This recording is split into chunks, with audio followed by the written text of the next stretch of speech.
Kisah ini dimulai saat suasana duka menyelimuti keluarga Laksmi.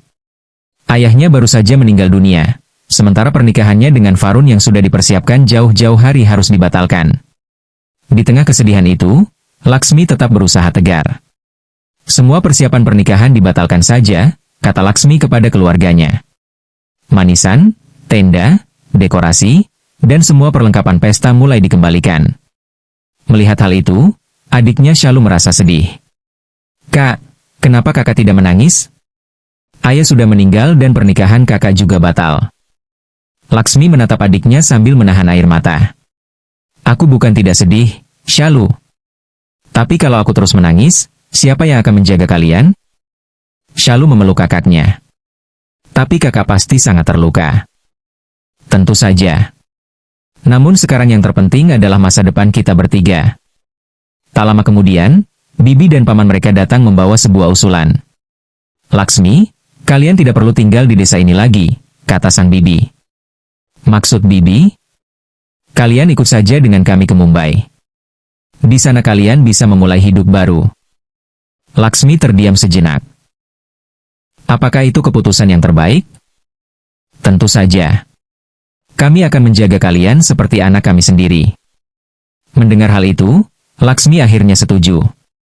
Namun ternyata, semua kebaikan yang ditunjukkan bibi dan pamannya hanyalah sandiwara. Malam harinya, tanpa sengaja Laksmi mendengar percakapan mereka. Kita berhasil, kata bibinya. Berhasil apa? Tanya pamannya. Laksmi sudah percaya kepada kita. Bagaimana dengan harta warisan ayahnya?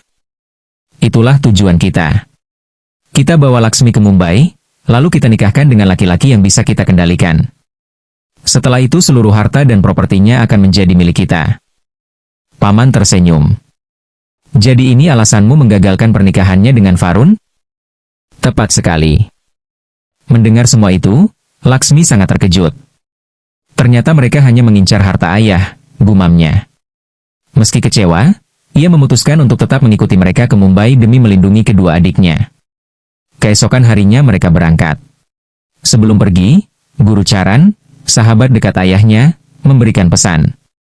Laksmi, apapun yang terjadi, jangan pernah kehilangan keberanianmu. Terima kasih, Paman. Ayahmu pasti bangga melihatmu kuat seperti ini. Perjalanan panjang akhirnya membawa mereka ke Mumbai. Begitu tiba di kota besar itu, Laksmi dan kedua adiknya terkagum-kagum melihat gedung-gedung tinggi. Wow, besar sekali kota ini, kata Bani. Aku belum pernah melihat tempat seperti ini, tambah Shalu. Namun kebahagiaan itu tidak berlangsung lama. Bibi dan pamannya menyuruh mereka naik kendaraan yang berbeda. Kalian naik kendaraan itu saja. Kami akan menunggu di rumah. Baik, jawab Laksmi. Awalnya semuanya terlihat normal. Namun setelah beberapa menit berjalan, Laksmi mulai merasa curiga. Kak, bukankah mobil paman tadi belok ke kanan? Tanya Shalu. Iya. Tapi kendaraan ini malah ke kiri. Laksmi kemudian bertanya kepada sopir.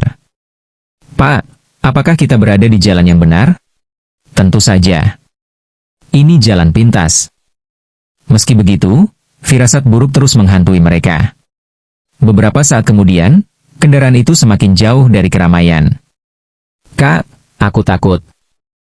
Aku juga merasa ada yang tidak beres. Laksmi lalu membuat keputusan cepat. Dengarkan aku. Saat kendaraan ini melambat, kita akan kabur.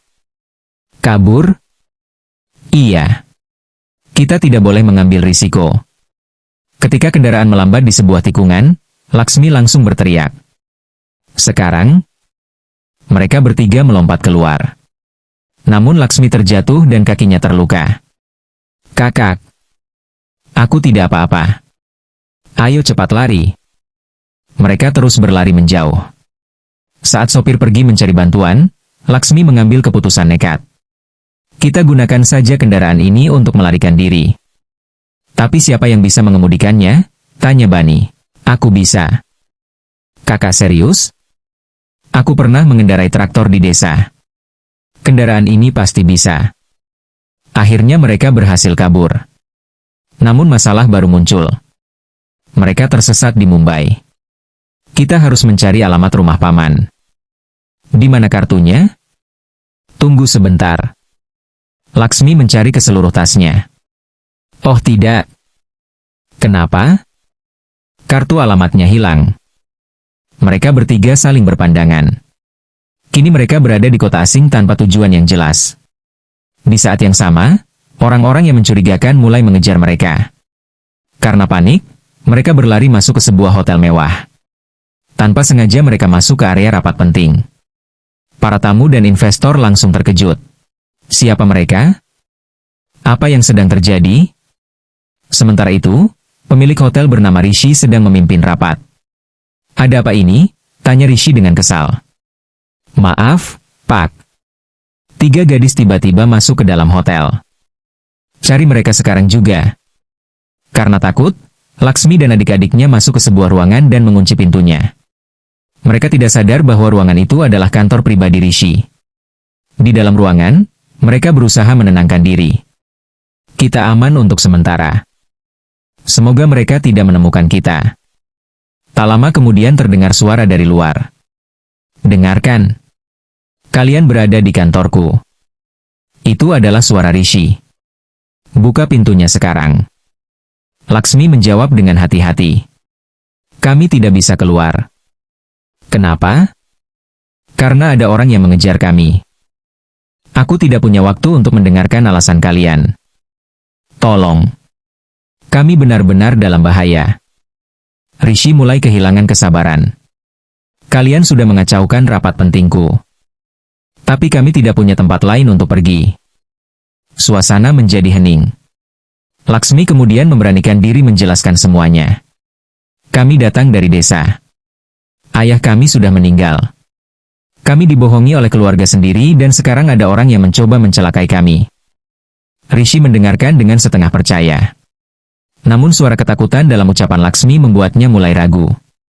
Jadi kalian benar-benar tidak berniat membuat masalah? Tidak. Dan kalian hanya ingin selamat? Iya. Akhirnya Rishi berkata. Baiklah. Keluarlah. Laksmi masih ragu. Kalau kami keluar, apakah kami akan aman? Kalian aman. Tidak ada yang akan menyakiti kami? Rishi menghela napas. Kalian benar-benar aneh. Tolong, berjanjilah. Rishi terdiam beberapa detik. Lalu ia menjawab. Baiklah. Benarkah? Ya. Aku berjanji tidak akan membiarkan siapapun menyakiti kalian. Mendengar itu, Laksmi akhirnya merasa sedikit tenang. Tanpa mereka sadari, pertemuan itulah yang akan mengubah kehidupan mereka selamanya. Laksmi, terima kasih. Sejak pertemuan itulah, kehidupan Laksmi mulai berubah.